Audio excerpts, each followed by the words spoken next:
good friends and activists. We're going to introduce them real quick as we go through it. Ideally, we've got no theme here. We're just going to be running with people coming in and talking about what's going on right now. And let me introduce her. We got Deborah Young to my immediate right. So happy to be here at Cannabis Council with Michael Camorn and everybody else on this Day of Freedom. Woo! Day of Freedom. We're fortunate, and I'm so happy that he's here tonight. The one and only, the Godfather, really the OG of all OGs, I must say. Right. The one and only Tim Beck. Tim Beck is here.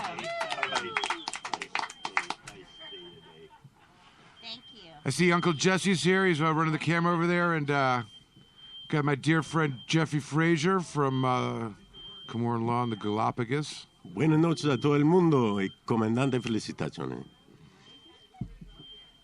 The one and only Amanda Jocelyn. Hello, everybody. Happy Legalization Day. And I also wanted to put a shout out to my mom in Florida, Holly and David. Love you guys. Can't wait to see you. Yeah, there's other people here on this historic day, Michael. Colin McDougall is here. Yeah, so I was here. They're coming. Yeah. Colin. John Schlicker. John Schlicker, please step forward. Everyone. And I don't want to. I want to give everyone a little bit of time. Happy 420, everyone. It's great to be here 2 on hours, Legalization Day. Right. Yeah. There's 2 hours. Marvin Surwitz, Amy Carter. Got Amy's here. I want everyone to get a chance to tell their story, and we're going to pose 3 questions at you. Be ready to answer them. I'm not telling you what they are now, but they will be. Did you get introduced? No.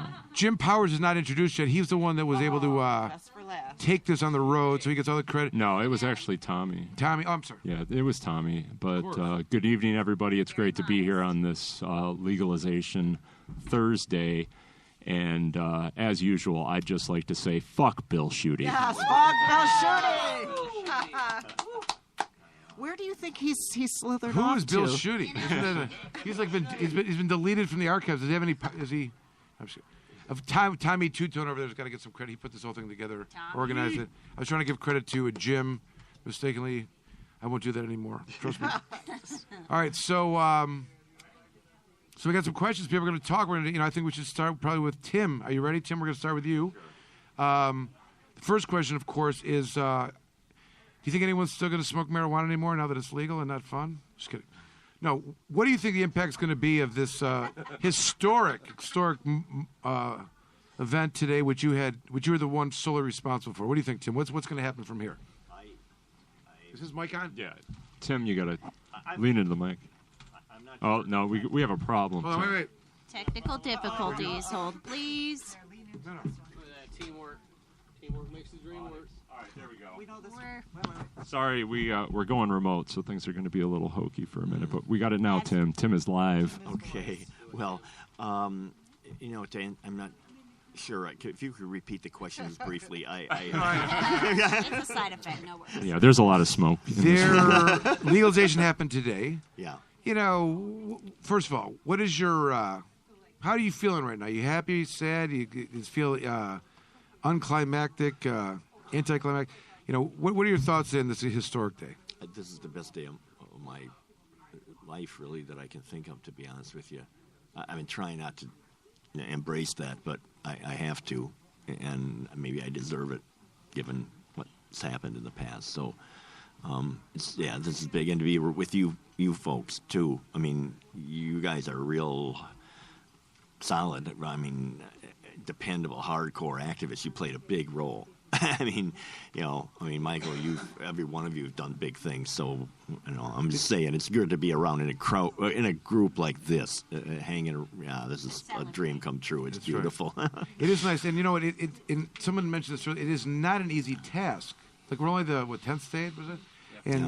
And to just to bring the community together, unifying it. I'm reminded sometimes that not all the medical and legal, states are unified. Like those communities are not unified in every state. Yeah. Michigan got that early on, and it's hard bringing the variety of people that want legalization. What does that look like together? But I think whatever this disagreements, where no one's enemies and everyone's happier for it.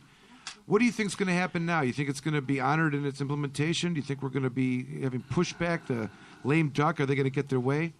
No, we got the tailwinds on our back, and these people are beaten. I mean, they're pretty much helpless.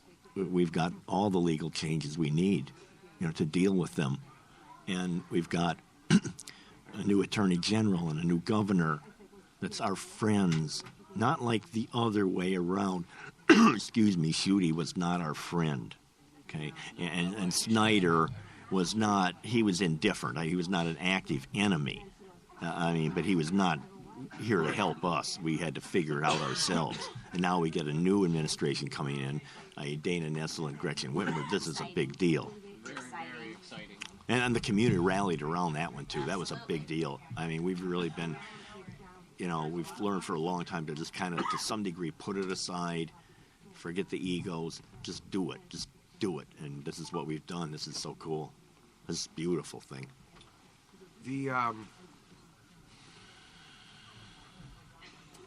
It's interesting. There's a lot of support. A lot of people came together. It's odd, we still see some of the opposition going strong, even though they don't really understand what it means to be defeated. They still seem to have some impact here at some of these local communities that have been opting out, despite the fact that many of them had majority of their communities vote in favor of it. And I think they're all going to need a good talking to at some point in time. But as this things kind of fall into place after this election and going to the next year, what do you see happening, Tim? Do you think that these towns that are opting out now will ultimately change and they'll feel the tailwind, as you say, or do you think they will be subject to local initiatives that force them to?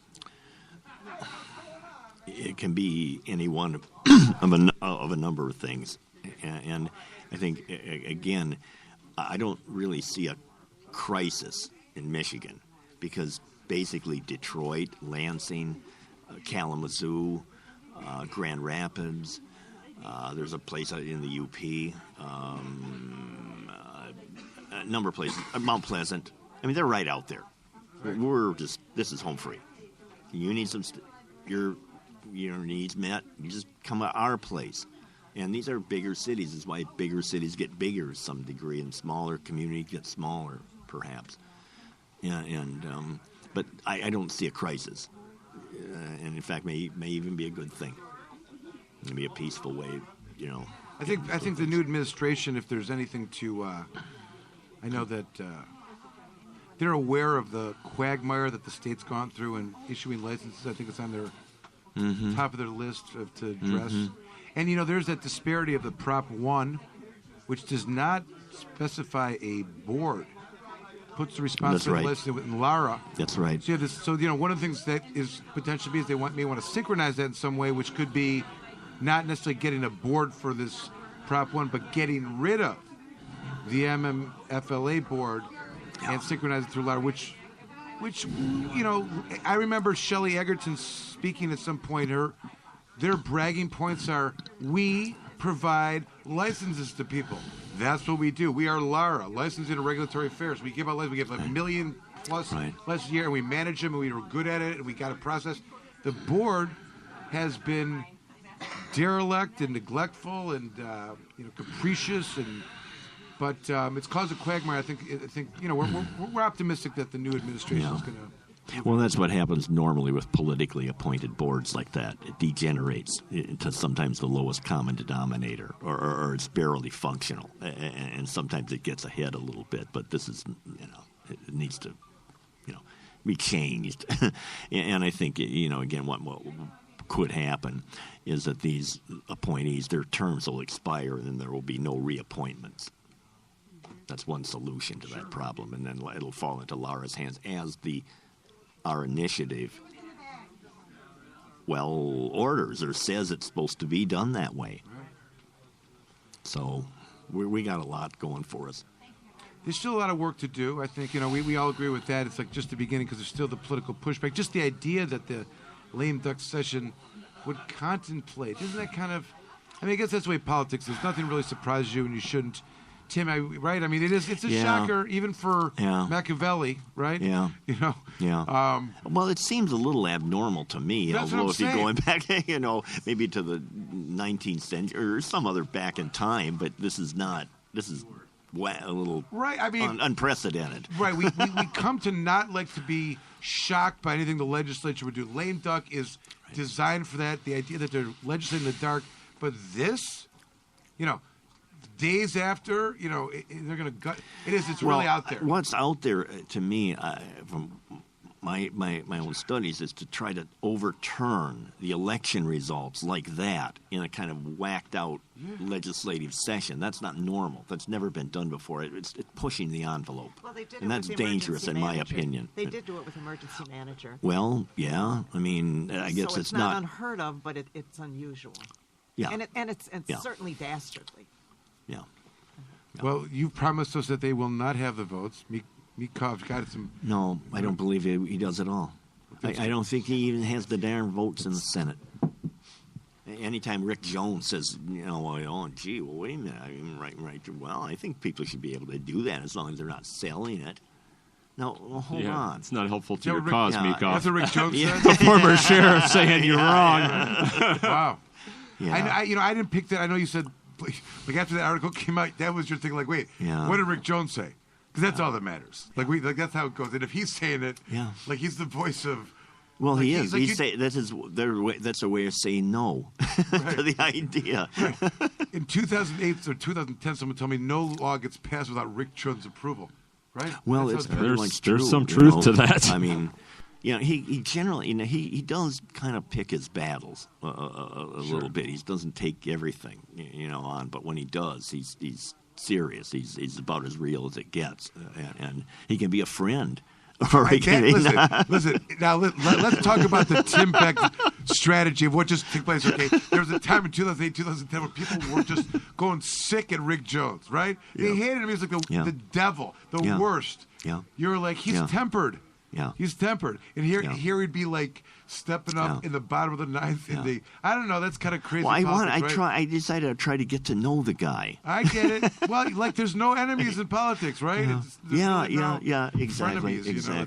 Exactly. But, no special expectations. You throw an idea out there, and but just the idea that he would be, if he's the one, he's the one. Like if because any other given day, any other Sunday that they would be doing this, they would kill that. Yeah. Right? Yes. Sure. And not even think twice about the fact that. I mean, he has come a million. Like I remember the first rally, he was like, did seem like a lot of people. And he took a lot of flack. Like, what does a sick person look like? Yeah, he was like judging books. Like who's sick, who's not. Yeah, so I remember that. I remember sauntering through the crowd, and he's looking at the whole thing like it was almost in a, he was in a concentration camp or something. And look at these poor, sad, pathetic people, and then he made a statement. Well, they don't look sick to me. He sure did. He sure did. But I'm saying, so he has evolved. Like he's like a modern man now, right? He is the Renaissance man to be. I think it's okay to grow in the house. In fact, that was his thing before, wasn't it? They didn't want his landlord, other people's houses. His landlord-tenant bill. He was caught on that for a little while. Remember? No, well, he was always this landlord-tenant thing. There were complaints. I remember, and I was at the hearing, and it was actually a complex in Ann Arbor of all places, where they had abusive tenants. And they were begging Jones. They were begging the Republican Party. There was also to do a something. very large real estate investor, that Amber in Oakland County, and they said that people were ruining their properties by smoking marijuana, specifically because they own a bunch of apartment buildings, and they are very passionate about that. And I know he believes very strongly in that bill. Yeah.